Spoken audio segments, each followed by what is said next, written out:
I want us to become brothers again like we used to be, and for us to find ourselves and bond with each other. Can we agree to that? Opinions vary. Welcome to Three Brothers Filmcast. The 2023 Oscars are coming up on Sunday, March 12th, 2023, and we have some thoughts. Well, not a ton, to be honest, as none of us follow the Oscar season quite like we used to. But since we do love movies and we love talking about cinema culture, I feel like it's inevitable that we have some thoughts on the Oscar nominees.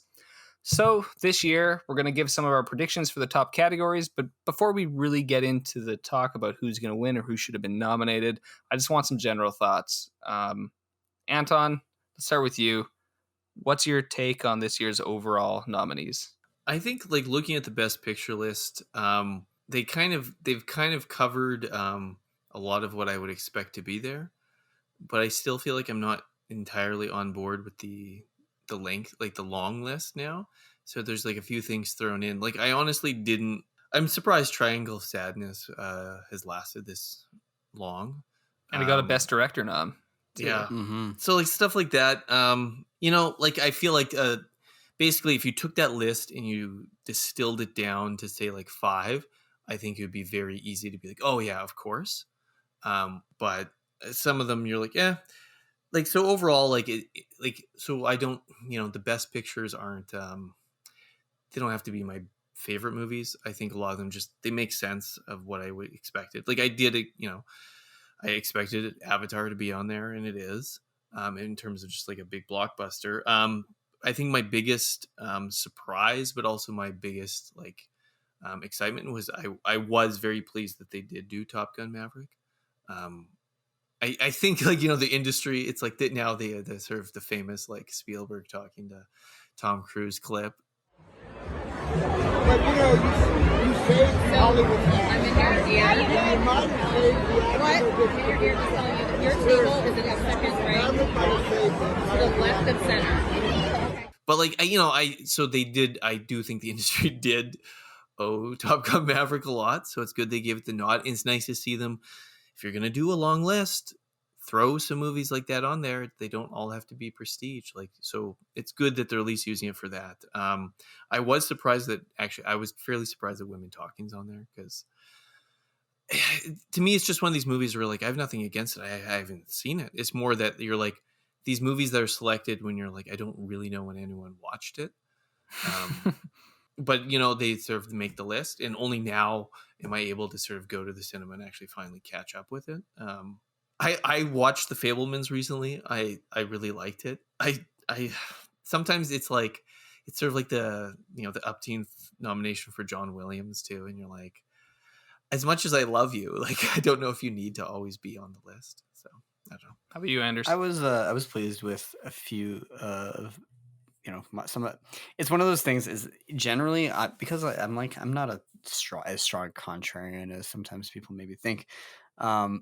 Usually a handful or 2 or 3 of my top films of the year get on there. So, obviously I'm glad to see that Avatar got in there. Elvis, Fabelmans, Top Gun, those are all films that would appear actually on my top, and a couple films that I really didn't care for, but I'm not at all shocked that are on the list as well. I still haven't caught up with All Quiet on the Western Front. I missed Tar when it was here. Triangle of Sadness, and I do want to watch Women Talking, especially directed by Canadian Sarah Polley, based on a Canadian novel. And I'm particularly interested in the sort of it's set among a South American Mennonite community and some of the abuses that happened there. So, but it sounds like a pretty heavy watch, so I need to be in a right state of mind to watch it too. She's the only nominee I've met. You've met her? Oh yeah. Yeah. I feel like I didn't bring it up for some reason, but Everything Everywhere All at Once, obviously I'm not I don't think it deserves to be on the list, but I expected it to be. Yeah, exactly. So I guess that's partly why I didn't bring it up. It seemed sort of matter of course that at this point it arrived, but you're like, yeah, Apparently, almost tying the record for most nominations for a single movie is not enough to convince its most ardent fans that the world loves it, and they have to stop being upset that some people don't like it. It's like, how much more universal acclaim? Do you need to hunt down the single person on Letterboxd who gave it a 1 star and kill them so that we've cleansed the world? It's a movie about how you have to hug the people in your life and love them, but we can't allow one single person to dislike this beautiful film. Kind of like going against the supposed ethos of the film. Well, yeah. If it's I mean, the directors have literally told people to chill. Yeah. It's supposed to be. If it's absurdist, it should rub people the wrong way. Like some people, like that's the whole point. I think this is kind of frankly proof that it's not actually that absurdist. But the one that I think is the other film that has like some of the most nominations is The Banshees of Inisherin, and I'm even more of a, obviously Everything Everywhere All at Once has become a polarizing film, weirdly, because of even some sort of culture war type garbage. But I don't think that. But I think also what you say, Anton, about like it is an absurdist film in a lot of ways, but the people who love it so much. But Banshees of Inisherin has almost universal critical acclaim. I'm on record of like hating McDonagh's last film. Have you seen Banshees? Three Billboards. Yeah, I've watched it. Okay, so you. So I hate. I really didn't like it. The more I think about it, the less I like the film.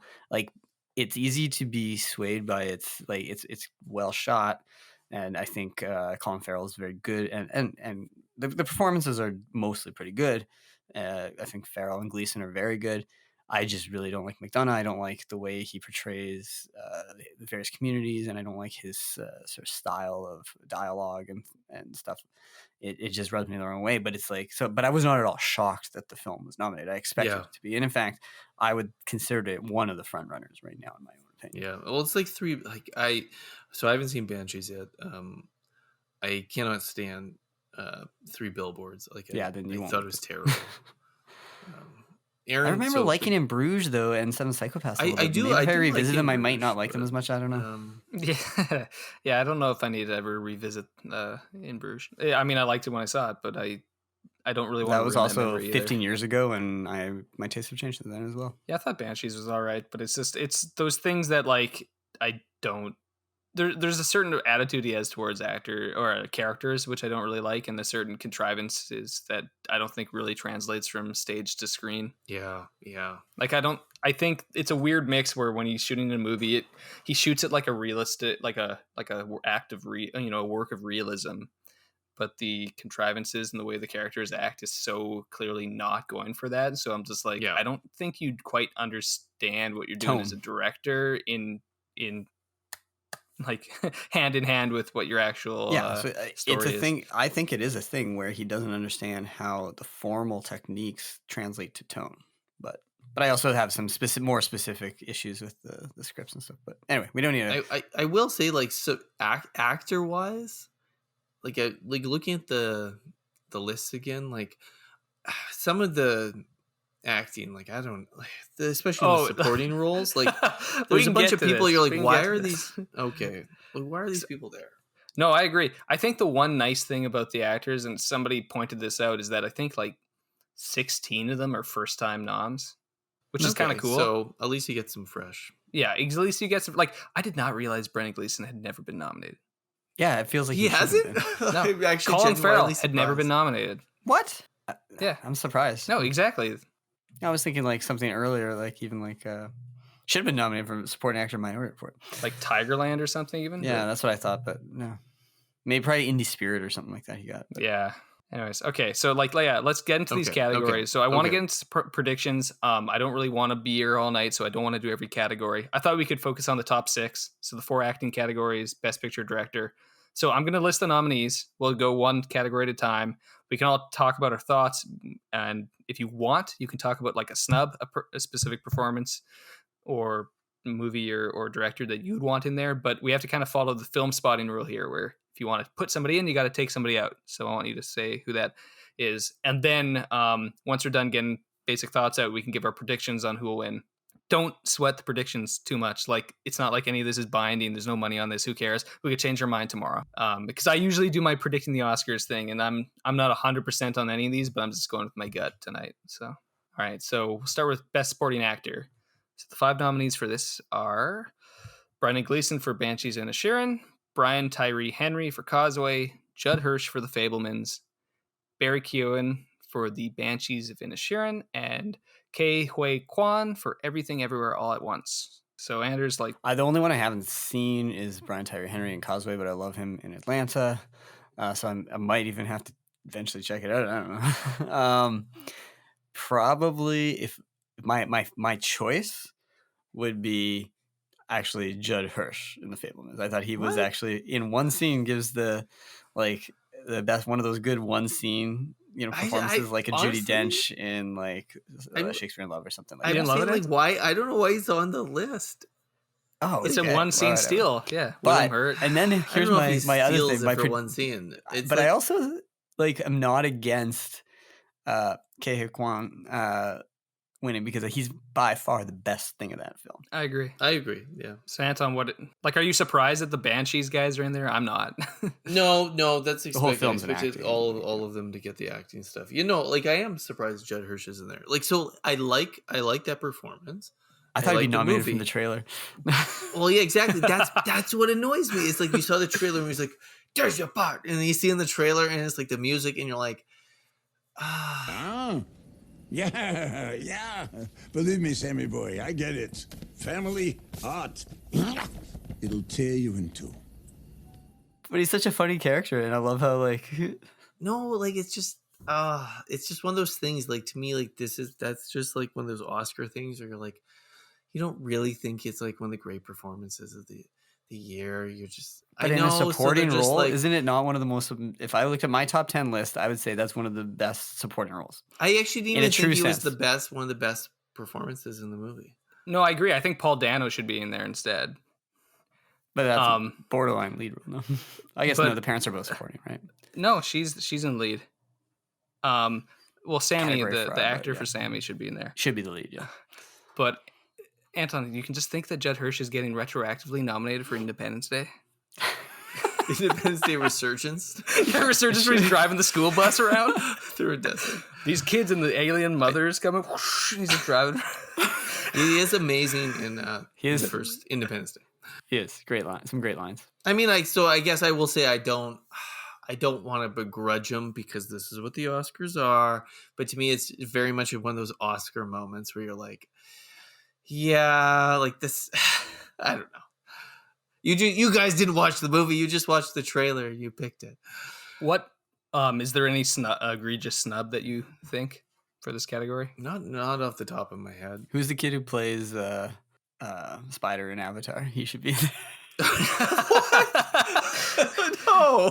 No, because what he does is actually really hard. He's the only human on screen with a whole bunch of like CGI stuff. I'll let you rate. Likewise, going back, I actually think also going back to my for the website for that. Retroactively, I would go back and I'm like in 2009. I actually think that Zoe Saldana should have got nominated for. No, Best I Actress. agree. Actually, she's incredible in. I think She's not quite given as much to do in the new one, but so I'm not really surprised by this category. I haven't actually seen Causeway. I love Brian Tyree Henry, so I'm happy to have him in there because it's just a cool boost for an actor like that with Atlanta ending. I think it's pretty clear Ke Kwan's going to win. Mm-hmm. I think it's like got the narrative and everything, and he is the best part of the movie, so I don't really begrudge the guy for that. I just hope they give him like another movie then. I'll do a snub and a delete. I would get rid of Barry Keoghan. Not for anything he does, but the way the performance. I just And I would actually say Stephen Yeun in Nope. I like him a lot. In that He is really good in that. Yeah. That could and be, it's a supporting role. That could be good. So. I would probably take out Barry Keoghan, and I have nothing wrong. I think he's a very good actor. I don't like the way that part's written. Yeah. I think it's a little mean to the character. I would put in as my. I don't have to justify this. It's my ridiculous crazy person hat, but I'd put Jake Gyllenhaal in Ambulance in there. He's not a lead role? No, he's not. That'd the be lead. a lead. That's the best actor. That's Yahya. Well, then he should be in there. That's Yahya Abdul-Mateen's the lead. You have to think about it. You have to think. I think of him as co-leads, like brothers. Right? No, you think about it as Oscar ways that we gotta think where Gyllenhaal could have the best chance to get nominated. You're right. He's got enough pretty great in that. And he's the villain technically, so like yeah, I could see it. It is actually an underrated performance of the year because he like has so much energy. He's wild. It's just wild. Did what you were supposed to do with the bad guys. No, we are not the bad guys. It is not that simple, Will. It is not that simple. We're not the bad guys. We're just the guys trying to get home. All right, moving on to Best Supporting Actress. So nominees are Angela Bassett for Black Panther: Wakanda Forever, Hong Chow for The Whale, not The Menu, Carrie Condon for the Banshees of Inisherin, Jamie Lee Curtis for Everything Everywhere All at Once, Stephanie Hsu for Everything Everywhere All at Once. And I'm just going to say this off the bat. I love Jamie Lee Curtis. How in the world is that an Oscar nom role? Yeah, why couldn't she get nominated for like Halloween? Is this her first nomination? Yes. She's better in Halloween Ends. Yeah. No, she could get a Halloween Ends because no. Yeah, but obviously her character is one of my issues with that film. But her character in that film is But she's not even key. That's the thing. No, it's just, I don't like know. I don't love Stephanie Hsu's performance, but I get why she's in here. She's like the emotional crux of the film. Sure. It makes sense. I still would take her off. No, I would take them both off. I think Carrie Condon's quite good in Banshees. She's like actually one of the highlights in some respects. Yeah. So the only one I haven't seen is I haven't seen The Whale. So Angela Bassett. It's maybe it's the version of what you're saying, Anton. The Judd Hirsch.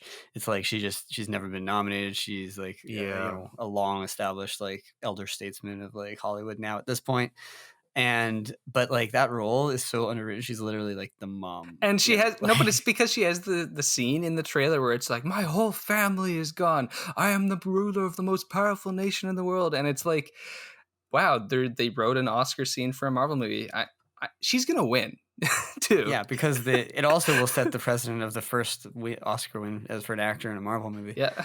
But I would, as much as I actually just spent the last like 20 minutes like bashing it, I probably would give it to Carrie Condon out of the people who are nominated. She's a good actress. I like her in Better Call Saul as Mike's daughter or daughter-in-law. Is there a snub? Is there somebody you'd pull out, put in? I'm gonna go back to the best actor supporting role, and I'm gonna throw in Justin Long from Barbarian. It's actually a good. I actually thought that was I'm scrolling through my journal and I was like, you know what? That was one of my favorite like supporting roles of the year. It's true, actually. Well, you know what I was gonna say? If you're gonna give it to like they want to put someone like some young person in a popular movie, I would. Speaking of a horror film, I might actually put someone like Jenna Ortega from X or something. Like X was such a good film, and the whole ensemble cast of characters. She's the it girl of the moment for Wednesday. Exactly. I would take out the Everything Everywhere All at Once actors, and I'd put in Kristen Stewart for Crimes of the Future. Oh yeah, who's so weird, just such weird energy. That's a great performance. Yeah. Surgery is sex, isn't it? Is it? You know it is. Surgery is the new sex. It just makes me laugh thinking about it. She's just so ridiculous, and probably a more like Oscar friendly option would be the actress from Broker, Lee Ji-yoon, who plays the mother of the baby. She's very good in it. I feel like Broker would have been a movie that had a better chance if it had a little bit more of a campaign push. I probably think it's a bit of, if we're gonna have Dano and Williams from Fabelmans as supporting to Sammy, then I actually think Michelle Williams should be in this category. What do you think about I don't know if I would actually do this, but I was just sort of thinking like, I would maybe consider doing Nicole Kidman for the North. Oh yeah, she's getting it. I mean, it's actually a very similar, like kind of like emotional heightened performance to Angela Bassett too. So. And there's a lot of strange like things that character has to do within the story. So it's a good like sort of like lauded actress in a sort of a later role, like for sure. All right, moving on. Best actor: Austin Butler for Elvis, Colin Farrell for Banshees of Inisherin, Brendan Fraser for The Whale, Paul Mescal for After Sun, Bill Nighy for Living. So can you clarify? Living is a remake of it. Yeah, correct? Written by Kazuo Ishiguro. Okay. Yeah, so it sets it British. Have you seen Living? No, I haven't seen it yet. No, yeah, no. That sounds. In fact, so in this category, I've only seen Butler and Farrell's performance. I haven't seen The Whale, After Sun, or Living. Although I'm curious to see both After Sun and Living now. And I mean, The Whale. I don't know. I haven't seen it, but it's like there's a lot of narrative around that. But I kind of think this category is going to go to Colin Farrell. But my choice would be Austin Butler. I think Austin Butler should win no matter what. In fact, I think Austin Butler, even if I picked all my favorite films of the year, I think Austin Butler is best actor. I think he's that good in the film. Although, Aaron, you might make a case for Ram Charan in RRR. Oh, That's like superstar of the year. Oh man, he's so cool, Ram Charan. I actually think Austin Butler's gonna win. Yeah. Really? And the reason why I think so is that I think people are starting to get sick of the Brendan Fraser narrative partially, and I think it's also that Elvis is a way bigger hit with the older crowd in the Academy. But don't you think then Colin Farrell will get? No, scooped I out? think it's the biopic thing. Like they love rewarding biopic people. They do. Yeah, but love then rewarding the only biopic, problem with right? giving it to Butler is that they've given so many to biopics. Yeah, but he's so much but better. he's a great Elvis performance, like right? Like he's cooler than Elvis. I think he's great. I really like Farrell and Banshees of Inisherin. He's very good. Paul Mescal is really good in After Sun, so I'm happy he's in there. I haven't seen actually like a lot of these big performances apart from Austin Butler, but let's say I toss off, Brendan Fraser or Colin Farrell. I would actually maybe go Park Hae-il from Decision to Leave. If I was going to do something like, again, I don't really expect the Academy to do a ton of acting nominations from foreign films, but I think the two central leads in Decision to Leave are some of the best performances of the year. Absolutely. So if I could take somebody off, I'll boot Brendan Fraser because whatever, who cares? But if I could add somebody in there, I would be again, my rules, and it's a movie that would never get ever in a million years the nom, but Rowan Campbell for Halloween Ends, Corey. For Corey. Love it. He's so good as Corey. I've honestly talked my way into it that like Halloween Ends is this like brilliantly misunderstood movie. Corey fan club.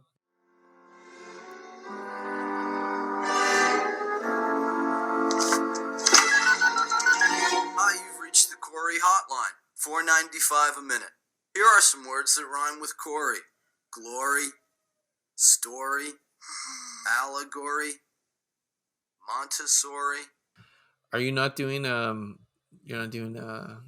anyone from Avatar? I mean, I think the main kid is really good, but I don't think it's not the kind of performance you put in for best. Like, yeah, I would think Park Hae-il is like a great option where if Oscars made more sense, he would be an actual possibility, right? Same with Song Kang-ho in Broker. You know what? I'm totally, because I wasn't thinking of this as a 2022 film, but I guess the menu is. Yeah, Ralph Fiennes. So I would actually maybe throw Ralph Fiennes in there as one of my preferred performances of the year. But do you think that Brendan Fraser is going to win, Anton? Or I'm actually probably leaning towards Austin Butler. I hope you guys are right. But I don't know. I mean, I just can't judge the Brendan Fraser beyond sort of its kind of like its meme quality. Yeah, that might I haven't seen the movie, so. But I kind of do think Colin Farrell has a shot. But I think anything Banshees has a fair shot, to be honest. All right, so Best Actress, it's Cate Blanchett for Tar, Ana de Armas for Blonde, Andrea Riseborough for To Leslie, a movie that doesn't exist, Michelle Williams for The Fabelmans, and Michelle Yeoh for Everything Everywhere All at Once. Anders? I have not. The only two I've seen are Fabelmans and Everything Everywhere All at Once. I did not know To Leslie existed before the nomination. I've kind of like, even though I haven't watched the film, partly because it's just too long, not less than any kind of like I'm kind of intrigued to see Blonde, despite all the horrible things I've heard about it. But like giving it to Ana de Armas, despite the negative thing, seems like a nice like acknowledging the work that she put into that role, and it's a biopic, obviously, sort of. Is she supposed to be good in it? Like, yeah. Or is this just? I mean, it's more Andrew like... Dominic, right? Like, he's a pretty respected director in the past. Like, I mean, but and then Cate Blanchett, I missed her, like I said. So do you? It's I probably think Michelle between Yeoh's got Blanchett this, or right? Like, Michelle Yeoh will win. Michelle Yeoh's got it. Like, but if anyone's a dark horse, it'd be Cate Blanchett. I don't even think it's a dark horse. I think it's like just how much will the Academy go for Everything Everywhere All at Once? Yeah. But I actually think that this is the one category they will go for, no matter. Yeah, what. if it wins, I think this is the most shoo-in out of all of them. Yeah, I think Blanchett has I wouldn't be surprised at all if she wins. But she's also won in the recent past. Michelle Yeoh has never even been nominated. I could see this be her kind of culminating win. It fits the narrative better. I know what you're gonna pick on, so I'm gonna say that the performance that I would actually put in here, and we can get rid of Riseborough. Sorry for this film that it's I not real. Don't know it's not about. Real. And I think that Sigourney Weaver should be nominated for Avatar in the lead role. in the lead She does role? do a great job. The child. I think it's quite, yeah. For someone who's like 70, almost 70 to play a teenager that convincingly is very good. Anton, are you partnering your decision to leave Tong Wei in there? Yeah, no, I She should think be in there. I would, but I would also toss out instead of the someone from a film I haven't seen. Like, I actually don't think Michelle Williams deserves to be nominated for this. It's not a lead role. I think her performance was one of the weakest performances in the movie. I think frankly, just her Jewish accent is not that convincing. Like, things like that, like it doesn't. I don't buy her performance the way I buy the other performances in the movie. But I also don't know if that's partly the question in my back of my mind is that because the character is such a performer that I'm doubting her authenticity because the character doesn't have authenticity. Yeah, that's what I've been wrestling with that too. Yeah, and that's what I'm wrestling with. Either way, I don't think it would be like, one of the best of the year.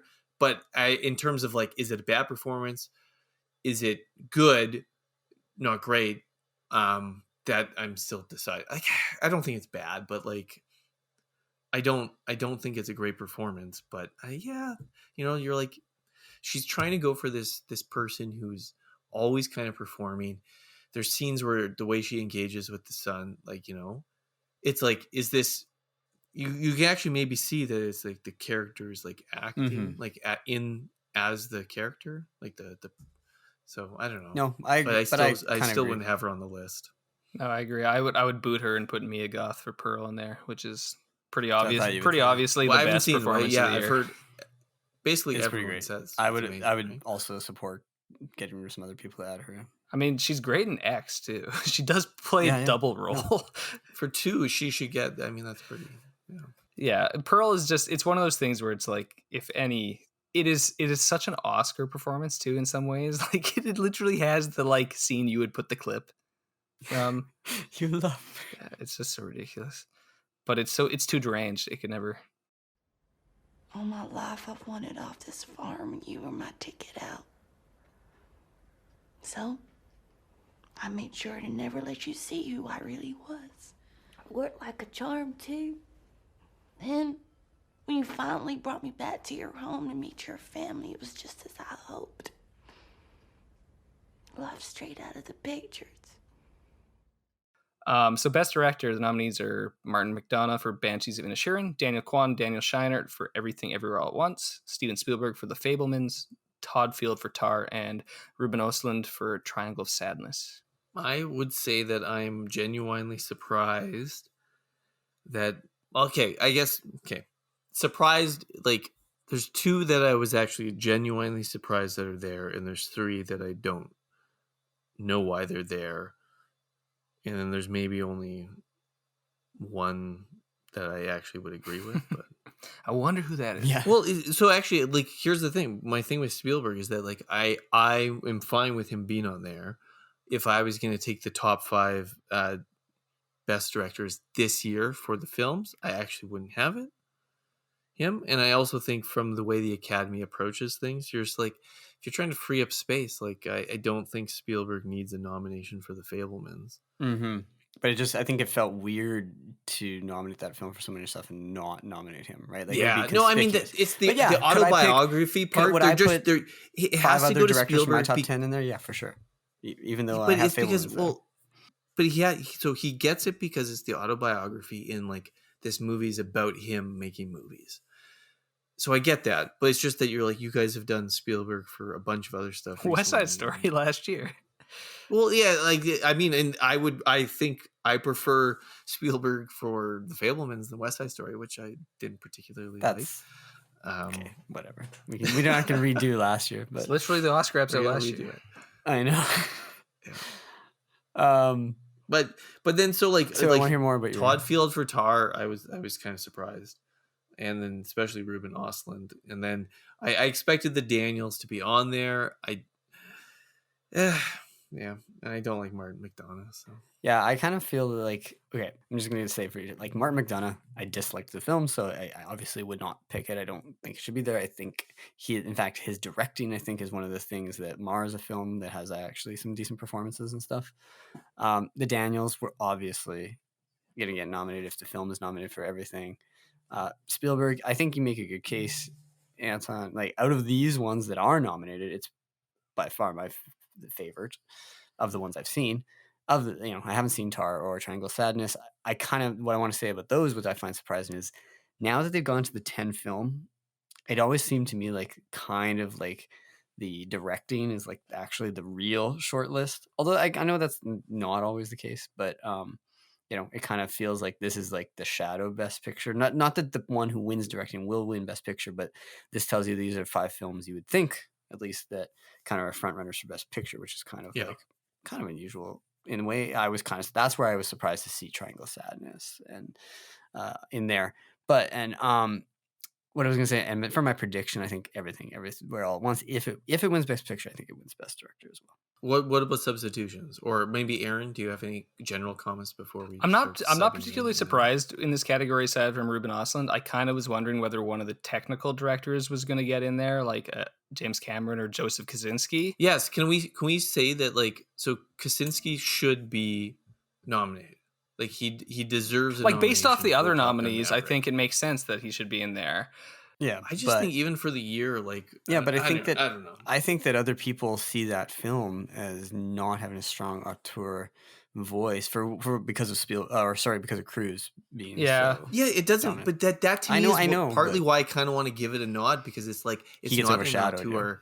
It's not an auteur thing, but it's like a technically super accomplished film. Yeah, and like the combination of like the actual aerial footage stuff combined with the special effects and everything, like it's really good direction. The Academy, I think it would be.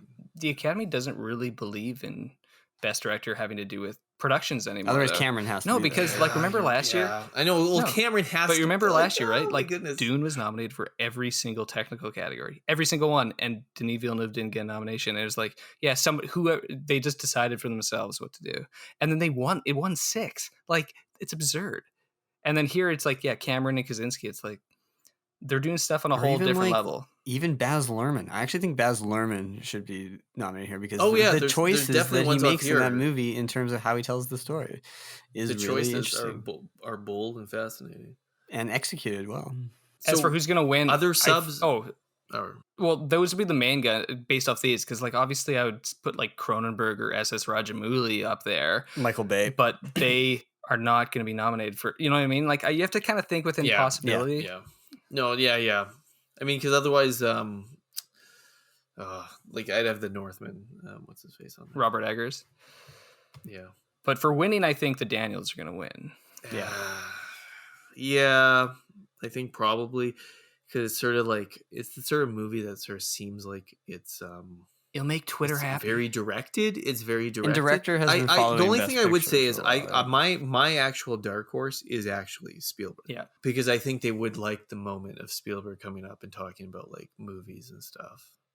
It's just like this is a moment to just say like one of the things that blew me away with the movie was that it was just like I actually can't think of a time where you had like such a foremost person in the field make something that was so autobiographically talking about like their deep-rooted motivations to do the art that they do, and then it becomes like a big work. Like it just like it's the sort of thing where you're like it's actually just a fascinating thing to exist, and so it would make a great Oscars moment for Spielberg to go up there and do that sort of conversation about like what worries me about that is that would be sort of like a premature close to his career. Like it feels like that would be like a career capping sort of thing. I mean, he's not that old. Marty and those guys are a bit older and they're still going. So yeah, no, I mean Spielberg will probably make a 90? movie every year, every second year, and for as long as he can go. But I think he did sort of say he made this movie choice based on the idea coming out of COVID that if he couldn't make any other movies, this is the one he had to get out. Otherwise, he felt like I think he's just sort of for personal reasons felt like he had this in his mind, and he's like, I had to make it if I was gonna not be able to make any more movies. I want to know why you did that. I don't know. I ought to have my head examined. Am I supposed to feel bad now about all that shit we did to you? Do you feel bad? That's none of your goddamn business. Because you should feel bad. All right, that's why you did it. You want me to feel like... I wanted you to be nice to me for 5 minutes. Or I did it to make my movie better. I don't know why. You are the biggest jerk I've ever met. In my entire life, I have a monkey at home that's smarter than you. You dumb, anti-Semitic asshole! I made you look like you could fly. All right, so Best Picture, 10 nominees because they changed the rules where it has to be 10. Just like there's no in between now. Oh, I didn't even know they did the hard. So we're like, it's better than like we got 8 this year. We got 9. So there's All Quiet on the Western Front, Avatar: The Way of Water, The Banshees of Inisherin, Elvis, Everything Everywhere All at Once, The Fabelmans, Tar, Top Gun: Maverick, Triangle Sadness, Women Talking. I have to say I was a little surprised by how strong All Quiet on the Western Front did in nominations, and it won the BAFTAs. Yeah. Like that's so it must be technically quite impressive, and I haven't seen it yet. So I need to watch it. I'd like to watch it. I've heard good things from this is like I always am sort of like amused when I'm like I've heard good things from regular people. Like people who not just on film Twitter, but like people who just like sometimes watch movies saying that they liked it. Me too. But I'm right now I actually think my sort of is it my actual choice or my dark horse? But I actually think All Quiet will win. Like Coda last year? I actually think because of the war in Ukraine type context. I think what goes against it, though, is the Netflix thing. But yeah. No, there's a lot of reasons why I couldn't, but I think that they wouldn't mind that moment. I think it's the most Can we have likely Zelensky other... If we have Zelensky give them the award, basically, if Everything Ever All at Once does not win, I think it will be All Quiet on the Western Front. I'd be shocked if it's not one of those two. Yeah. I think that's actually a good way of putting it. Like Everything Everywhere is probably still the safer bet. That's my bet. Banshees could. Banshees is quite. I was gonna say Everything Everywhere All at Once and now. Banshees to me were the two front runners, but that's my gut feeling. See, just All Quiet on the Western Front clearly is like it's hidden because of that. It's hidden because it fits as the technical movie. It's hitting with the older crew, and then it's also just has that like importance thing, right? Everything Everywhere. It's sort of the 1917, right? Was the original film nominated? It won. It won. That would be ridiculous. Is it not the first Best Picture winner? No, Wings. Oh, okay. So it's maybe the second or third year. It's so the Oscars, the original, the 20. They had 2 different categories. No, but for the first couple. The 1927 Oscars were actually given out in 1929, I think. It's like a weird retroactive. So you had like the first 2 ceremonies were actually like 29, 30. And they did special artistic only the first year, and then Sunrise won the other one. Oh, okay. That was Sunrise. Yeah, but you had like, Sunrise, real best. 1930 is All Quiet on the Western Front. 1927 is Wings. They're both World War I movies. Have you guys seen the original All Quiet? Mm-hmm. We watched it together. Yeah. No, it's actually a really yeah. That's why I was like probably why I've never prioritized this. I'm like, oh, there's already a great film. But this one's German. That is kind of interesting. Yeah. Yeah, you're right. So it's a foreign film, even though it's served Netflix. I would say of all these movies, like, I think Everything Everywhere All at Once is going to win. All Quiet on the West Front might win, but the last few years, the movie that is actually the gut impulse over the head, like the one that people seem to love the most, has been the one that wins, like Coda. And that this year's Coda is Everything Everywhere. Coda. It's the one that people love. How could Coda? I forgot that Coda even won. It's not a real movie. Not real. Well, you didn't see what's his name was at the Super Bowl doing the signing. Who won Best Supporting Actor? Troy Kotsur. Troy Kotsur. Yeah. I would love Avatar to win. It's not going to win. If I had to take out one, I would obviously take out Everything Everywhere All at Once because I don't like it. I would, and if I'm putting in a movie that should have been nominated, especially with an expanded category, it's like Decision to Leave should have been in director and picture. I don't. Mm-hmm. The whole point of the expanded field should be to have a foreign movie like that. Bring more foreign films in, yeah. And after sort of the Parasite win, like they should have continued being rewarding Park and all these guys. Like there's a great directed movie, and that would be also kind of a legacy thing to like one of the big international directors of the last 20 years. That's true. What would you put in, Anders? To add one in? Well, I actually thought that like RRR is just such an insane achievement. I know India didn't put it forward for Best It's Picture, ridiculous. or a foreign film or international film, but it could be up there for Best Picture because But it could be Best Picture even if it's not. Yeah, that's what I'm saying. It should be nominated for Best Picture because if you just took like a temperature reading of global film, you're like easily it should have been because it had if Braveheart can win. But this is what we're talking about, right? With these expanded category, it's like, what is the purpose? Triangle of Sadness, that won Palme d'Or. I get it. I actually kind of get it. It fits that European art house thing. I get it. I just Although don't get it's not very often that Palme d'Or lasting winners actually win, right? No, but there's a lot of overlap with nominations. Yes, but true. Let's be honest here. Nobody in the world watched Women Talking. It exists Well, to be nominated. It only just came out. It only just came out recently. No, but I think the only reason it's greenlit is because it could be nominated. Because it's based on a popular and then people book, watch it because it's nominated. Like it's one of those things where it doesn't really do anything for the popular mandate of the Oscars. I think you're a little bit off in reading the film. I think that it's a film that exists for like book clubs and people who like because all the older people I know have all gone to see it. All the women I know have gone to see it, and it's people who read books and stuff. It's because like that, you live in a city with a lot of Mennonites. Anders, the thing here is that if that was true, it would have made 100 million, and it would have been like an Oprah's book club thing, and it's not. It's not The Help. Because they timed it for Oscar release. No, it's because it fits in that thing where it's like it's that weird overlap between people who are like, I'm very interested in what a new movie by Sarah Polley. It's been 10 years, and then people who are like, I have to see the Oscar films. Yeah, I also think that the reason that it's nominated is McDormand. Yeah, no, but it might. Yes. She's like barely in it. Apparently, that's definitely. But no, I know, but she's the one who got her production credit gives it. No, it's true, and she actually got it made. But she brought it. But what I'm just saying is that it's one of those movies that like all these other movies on here, even Tar, which is the other one that is like a little more niche, have a larger field of people have seen it aside from Triangle of Sadness, which fits the other. When did Tar come out this year? Like October, November, yeah. I think it debuted at Venice, right? But Tar fits that like kind of classic prestige, big performance, serious movie. Yeah. Todd Field, Nick Nightingale from. No, this is the most important fact about him. He's the inventor of Big League Chew. What? Yeah. Give him the Oscar for that. No, seriously, because he was the ball boy for the Portland Mavericks, the team owned by Bing Russell, Kurt Russell's dad. And while he's the ball boy, he wanted something that they could chew that was like tobacco, and then he invented the shredded bubble gum. That's amazing. Then he starred in or had a supporting role in a Kubrick film, and then he became a director. He's an interesting guy.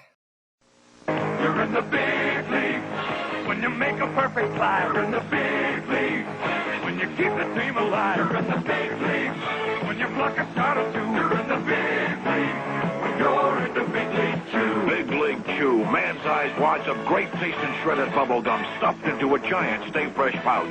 For Big League flavor and Big League bubbles, it's Big League Chew. You're in the big league when you're in the big league chew. Anton, how about you? Any final thoughts? Yeah, no, it's not really possible in an alternate world.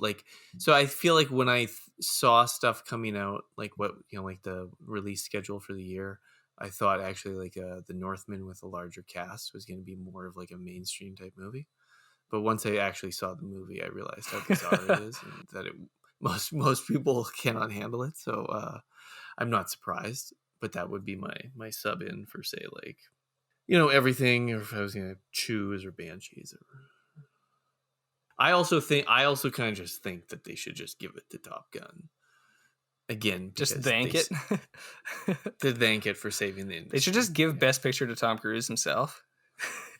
They used to sometimes do. No, but I'm saying he's just the nomination. Yeah, Tom Cruise. They used to sometimes do a little bit more.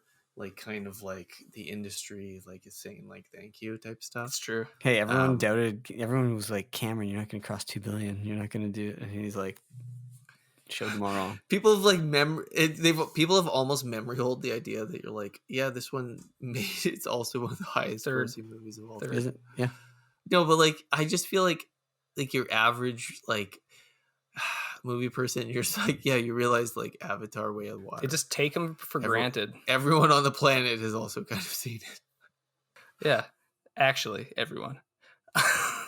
One final thing I'll say here is just that however much I like to give a hard time for the Oscars, I actually do think for not really having a broad representation of cinema, I think you could use a couple more foreign films on here, but I think this is actually a pretty good encapsulation of what cinema is at this moment. And it has the small films on there, but it's not all small films like some of the past years. And it actually has a few of the biggest movies of the year. Like Avatar and Top Gun are the biggest movies of the year. Elvis was a very big movie. Everything Everywhere All at Once actually made a lot of money too. Yeah. And so they clearly movies that like normal people saw.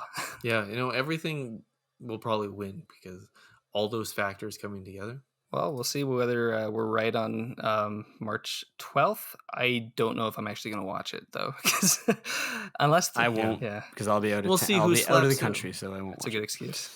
Anton will have to watch it. He has to. It's contractually. I haven't watched the Oscars in several years, so maybe I'll have to. No. If you have your predictions, let us know. To send us a message on Twitter or wherever. Thanks for listening. Catch you on the next episode. Goodbye, Mr. Bond. I bid you farewell.